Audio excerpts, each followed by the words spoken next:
সূত্র হচ্ছে আমি সর্বপ্রথম আমি যে কাজটা করব আমাদের মাদ্রাসা শিক্ষার সাথে প্রত্যেকটা ছাত্রদেরকে আরবি শিক্ষার সাথে সাথে ইসলামের শিক্ষার সাথে সাথে সমমানের যে শিক্ষা আছে বাংলা, ইংলিশ, অঙ্ক এগুলাকে সমান প্রায়োরিটি দিয়ে ওখানে কনফার্ম করতে হবে। তাহলে দেখেন আমাদের মাদ্রাসার ছেলে মেয়েরা হচ্ছে স্কুল কলেজের ছেলেদের চেয়ে হাজার হাজার গুণ ট্যালেন্ট, এদের উপর আল্লাহর রহমত থাকে। আবার এইসব বাচ্চারা শুধু এই আলিপাতা শিখলে হবে, ওরা যেন পড়াশোনা করে দুনিয়া এবং দেশে বিদেশে যেন নিজের দেশের জন্য কাজ করতে পারে, এই জিনিসটা আমি করবো।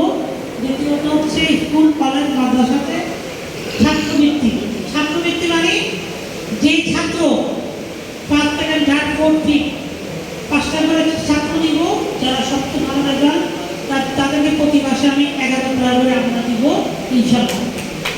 ওই 1000 টাকাটা সে তখন তার মাকে দিবে। একটা 5-এর বাচ্চা 6-এর বাচ্চা যখন 1000 টাকা মাকে দিবে, সে ছোটবেলার থেকে কি শিখবে? স্বাবলম্বী হবে। কারণ সে তখন ও মনে করবে যে আমি ভালো পড়াশোনা করেছি বলে আমি 1000 টাকা আমার মাকে দিতে পেরেছি। আমি যদি ভালো পড়ালেখা করি, হ্যাঁ বল গেলা হয় মোবাইলত হয়তো 1000 হইল, তখন তার মধ্যে কম্পিটিশন থেকে যাবে, কম্পিটিশন থাকবে যে আমি প্রতিবার তাকে ফার্স্ট হবো। আর ও ওর মাকে দিতে দিতে একটা অভ্যাস করে দেবে।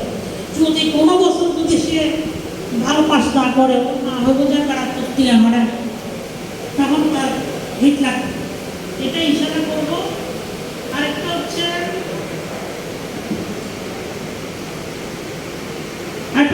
স্বাবলম্বী হওয়া। আমি চাই না যে প্রতি বছর টাকাদের টাকা এই টাকা দেবো সেই টাকা দেবো। আমাদের এই ইসমাইল আঞ্জুমানারা ট্রাস্ট প্রতিষ্ঠাতা চেয়ারম্যান হচ্ছে আমার বাবা, আলহামদুলিল্লাহ। ওনার উৎসাহে আমার ছেলে গত রমজানে জাকাতের টাকা থেকে এবং অন্যান্য ইয়ের থেকে উনি 8টা টমটম গাড়ি কিনে দিতে হবে আমার ছেলে, মাশাআল্লাহ বলেন।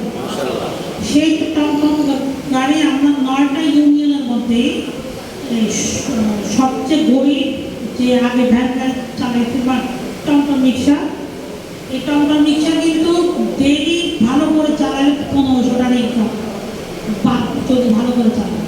আমরা সেই টমটম রিক্সা আগামীকাল বন্টন করবো মাদ্রাসায়। 8টা পরিবারে টমটম গাড়ি, এক একটা টমটম গাড়ি দাম পড়ছে 1,20,000 টাকা করে ইনশাআল্লাহ। এরপর আমার প্রতি বছরে 50টা করে বা 100টা করে 200টা করে স্বাবলম্বী প্রকল্পের মাধ্যমে মহিলাদের গরুর বাচ্চা দিব, মেয়ে গরুর বাচ্চা। কিছু কিছু মহিলাদেরকে আমি একটা ছাগল একটা খাসি দিব, না ছেলে খাসি মেয়ে খাসি যেন বাচ্চা হয়। আর হচ্ছে ছোট ছোট মুরগি ফার্ম করে দিব। না না মানে মেয়ে খাসি ছেলে খাসি সব দিয়ে দিব চড়াই দেবো। এরপরে ওই গরুর বাচ্চাটা কি হবে, পরে 2 বছর পরে যখন বাচ্চা দেবে, সে বাচ্চা ওরা কোরবানি হাটে বিক্রি করতে পারবে, দুধ বিক্রি করতে পারবে। এই জিনিসটা করবো। আর একটা হচ্ছে টমটম রিক্সা, তারপর হচ্ছে গিয়া গরু ছাগল বিতরণ, মহিলাদের ছোট ছোট মুরগি খামার করে দেওয়া, সেলাই মেশিন দেওয়া এবং প্রশিক্ষণ একসাথে চলবে। এবং প্রতিটি মহল্লায় মেয়েদেরকে কম্পিউটার শেখানো হবে। আমি একজন সাংবাদিকের সমিতির উপদেষ্টা, সেহেতু আমি আপনাদের একজন অংশ। আমি আপনাদেরকে মন থেকে অনুরোধ করব, আপনারা আমার এই সংবাদগুলা গ্রামে গ্রামে মহল্লায় দিয়ে দেবেন।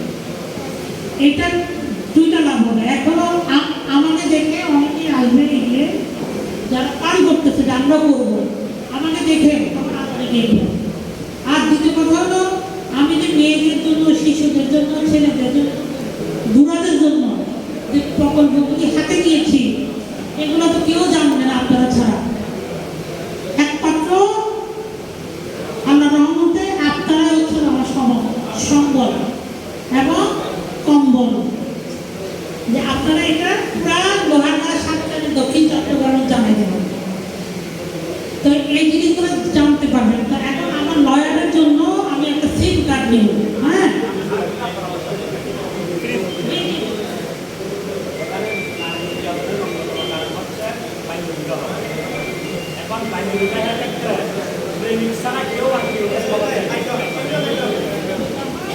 বাল্য বিবাহ হচ্ছে নারী নির্যাতনের অন্যতম কারণ।